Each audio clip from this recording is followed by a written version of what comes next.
कृषी मंत्री माणिकराव कोकाटे यांनी शेतकरी विरोधी वक्तव्य करून राज्य शासनाची शेतकऱ्यांबाबतची भावना व्यक्त केली आहे। शासनच शेतकरी विरोधी असून सातत्याने शेतकऱ्यांचा अपमान करण्याचं धोरण त्यांचं आहे।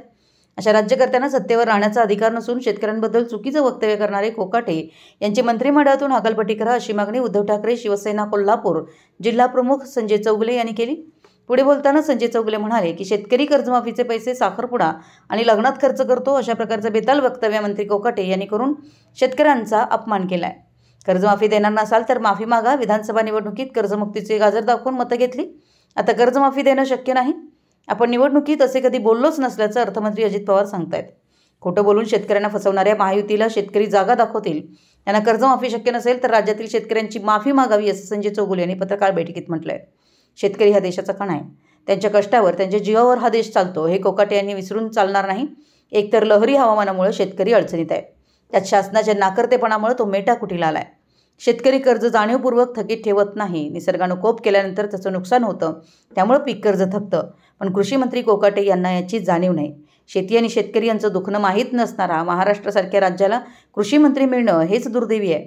मंत्री कोकाटे यांची योग्यता न्यायालयानं दाखवून दिली आहे। अशा व्यक्ती शेतकऱ्यांना न्याय देईल अशी अपेक्षा करणं चुकीचं आहे। बेताल वक्तव्य करणाऱ्या मंत्री कोकाटे यांची मंत्रिमंडळातून हकालपट्टी करा अशी मागणी संजय चौगुले यांनी केली आहे। मराठी एस न्यूजसाठी अतिग्रेहून विनोद शिंगे। शेतकऱ्यांची क्रूर थट्टा करणारे कृषी मंत्री माणिकराव कोकाटे यांची मंत्रिमंडळातून हकालपट्टी करावी अशी मागणी मी शिवसेना उद्धव बाळासाहेब ठाकरे पक्षाच्या वतीनं आज करत आहे।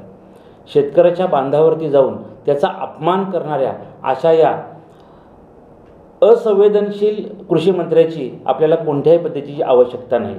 निश्चितच मुळातच शेतकरी हा वेगवेगळ्या परिस्थितीतून गांजलेला असतो। कर्जमाफीची दिलेली खोटी आश्वासनं आज आम्ही पाळू शकत नाही असे जाहीर वक्तव्य करणारं हे संपूर्ण मंत्रिमंडळच खरं तर या लोकांच्या भावनांशी खेळते असं माझं मत आहे। आणि मुख्यमंत्र्यांकडे आमची मागणी आहे की माणिकराव कोकाटेंची तात्काळ मंत्रिमंडळातून हकालपट्टी करा, अन्यथा शिवसेना उद्धव बाळासाहेब ठाकरे पक्षाच्या वतीनं आम्ही निश्चित रस्त्यावर उतरू हा इशारा मी या निमित्तानं इथं देत आहे।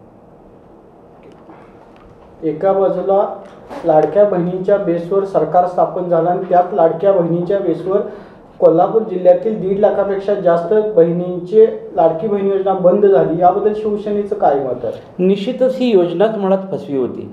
कोणत्याही पद्धतीचा अभ्यास न करता निवडणुकीमध्ये घरोघरी पैसे वाटायचं धोरण आणि त्यामुळे मग कोणत्या पात्रतेनं त्यावेळा त्यांनी हे लोकांना पैसे दिले होते जर हे निकषामध्ये बसत नव्हते तर त्यावेळेला सुद्धा सरकारी अधिकाऱ्यांनी त्याची शहानिशा केलेली होती। त्यामुळे हे फक्त निवडणुकीमध्ये सत्तेवर येण्यासाठीच आश्वासन दिलं होतं। 1500च नाही 1500 की 2100 करोडची घोषणा परत त्यांनी केली होती आणि निश्चितच तिजोरीत मुळात पैसा नाही, कर्जबाजारीपणा असताना त्यामुळे देणं हे निश्चित शक्यच होत नाही आहे। माजी मुख्यमंत्री एकनाथ शिंदे यांचा चेहरा वापरून निवडणूक लढवण्यात आली, परंतु निवडणुकीनंतर मुख्यमंत्री पदासाठी फडणवीस यांचं नाव घेण्यात आलं, याबद्दल शिवसेना काय सांगेल? त्यांचा वापर करून घेतला हे निश्चितच आहे आणि भविष्यकाळात तर ती आपल्याला अजूनही याच्यापेक्षा भयानक परिस्थिती त्या लोकांची केलेली दिसून जाईल आपल्याला। ही भारतीय जनता पार्टीचं धोरणच आहे, वापरा आणि सोडून द्या। शिवसेना मूळ ही उद्धव बाळासाहेब ठाकरे या पक्षाची, बाळासाहेबांचं बोट धरून महाराष्ट्रात आलेली ही सेना भाजपा आणि आज त्यांनी ज्या पद्धतीनं शिवसेनेचा उपयोग करून घेऊन शिवसेना फोडली, चोरली, पक्ष बाळासाहेबांचा फोटो चिन्ह आणि मग हे सगळं होत असताना आज ज्या पद्धतीनं वापरा आणि मग परत फेकून द्या हीच प्रवृत्ती आहे आणि भविष्यात याही लोकांची परिस्थिती तेच करणार आहेत हे लोक।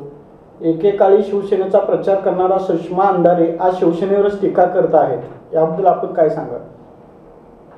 शिवसेनेवर प्रश्नच समजला नाही मला।